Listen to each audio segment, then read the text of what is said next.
பெயர் அல்ல, வீரமிக்க ஒரு பெண்ணை மதிக்கும் பெயர். மன்னவனே ஆனாலும் நீதி தவறினால் முடியை இழக்க வேண்டும், முடிவாக உயிரையும் இழக்க வேண்டும் என்ற கண்ணகியின் கால் பதித்த புனித பூமியின் பெயர். மல்லிகை மனத்தோடு இருந்த மதுரையில் மமதை கொண்ட மன்னனால் மரணத்தை தொட்டான் கோவலன், கண்ணகியின் காவலன். நீ செய்தது சரியா என்று நீதி கேட்டாள் நேராக. தவறை உணர்ந்து கலங்கி நின்றான் மன்னன் கண்ணில் நீராக. கற்பின் கரத்தால் கருகியது மதுரை, எங்கும் எரிதிழல் சிவப்பு. காவலரே, காவியும் நீரும் கையில் தனி சிலம்பும் வாதி பிடிப்பால வடிவம் கொண்டு ஒருத்தி வந்திருக்கிறாள் உண்மை சந்திக்க என்று உமது மன்னனிடம் சென்று சொல்லுங்கள். உடனே சொல்லுங்கள். சொல்ல மாட்டீர்களா? விலகுங்கள்.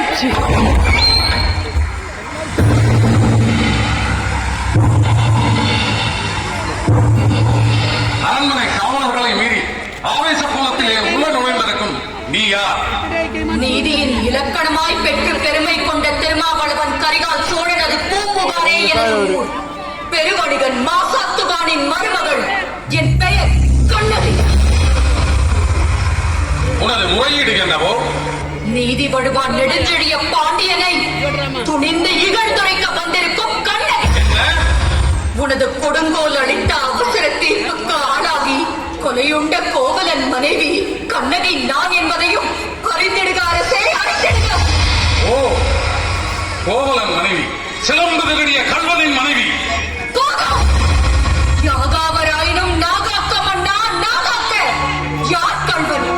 என் கணவரா கல்வன்? இல்லை, இல்லை. கையும் களவுமாக பிடிபட்டான் கல்வன்.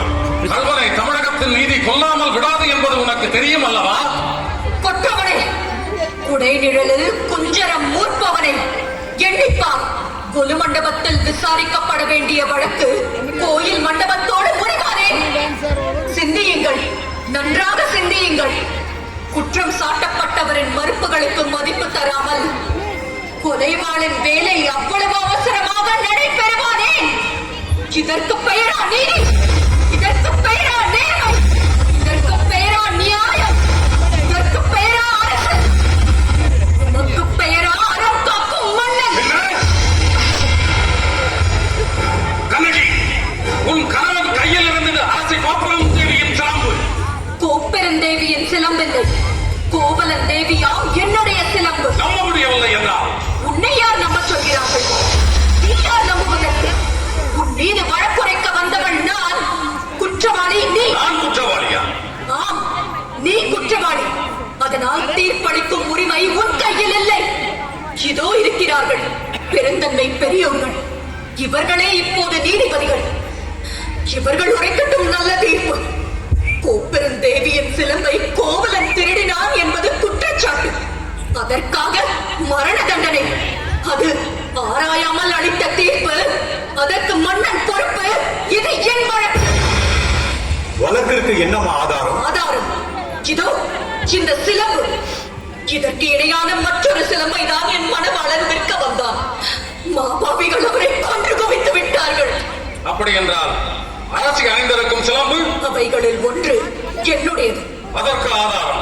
மதுரை பாண்டியா, உனது மனைவியின் பழைய சிலம்பிலே உள்ள பரல்கள் முத்துக்களா, மாணிக்கங்களா? முத்துக்கள், அதுவும் கொற்கை முத்துக்கள். என்னுடைய சிலம்பிலே உள்ளவை மாணிக்க பரல்கள். அப்படியா? அதையும் பார்ப்போம். தேவி, இப்படி கொடு. இதோ வா. பார்த்தாயா முத்துக்களை? அடுத்த சிலம்பு.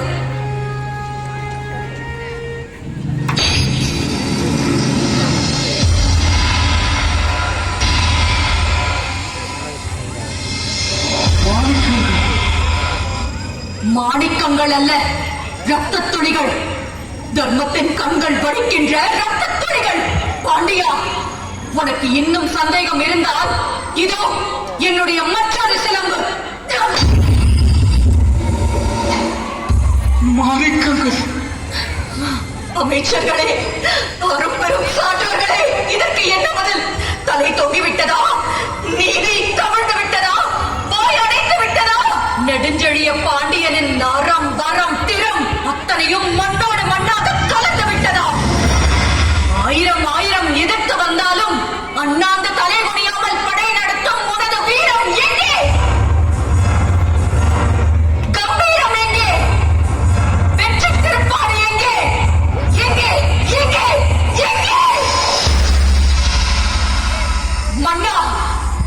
நாட்டு படரவும் மாநிலம் இகழவும் நீதி வழங்கிய உனக்கு செங்கோல் எதற்காக?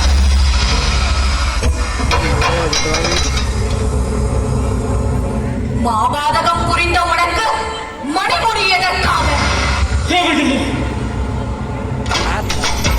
வேந்தர் குலத்திற்கு அழிவு கற்பிக்க வந்த உனக்கு வெண்கொற்ற கொடை எதற்காக?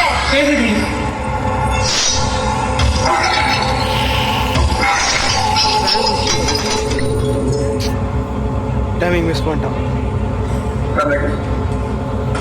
உன் கணவன் கல்மலன் ஆராயாமல் அவசரத்தில் கொண்டு வருக அவனை என்று ஆணையிட்ட நானே கல்வன் தாயே, என்னை மன்னித்து விடப்பா, என்னை மன்னித்து விடும். அரசே, அரசே, ஐயோ, ஐயோ, அரசே, அரசே, அரசே, அரசே.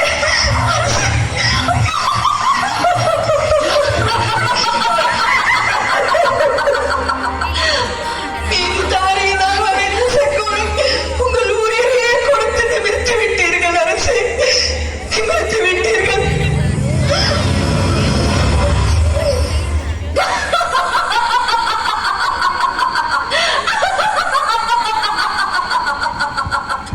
அழியட்டும், ஒழியட்டும், எல்லாம் அழியட்டும்.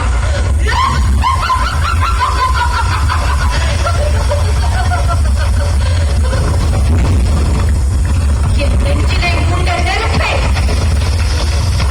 நீதி தவறிய மதுரையை அழித்து விடு, அடியோடு அழித்து விடு.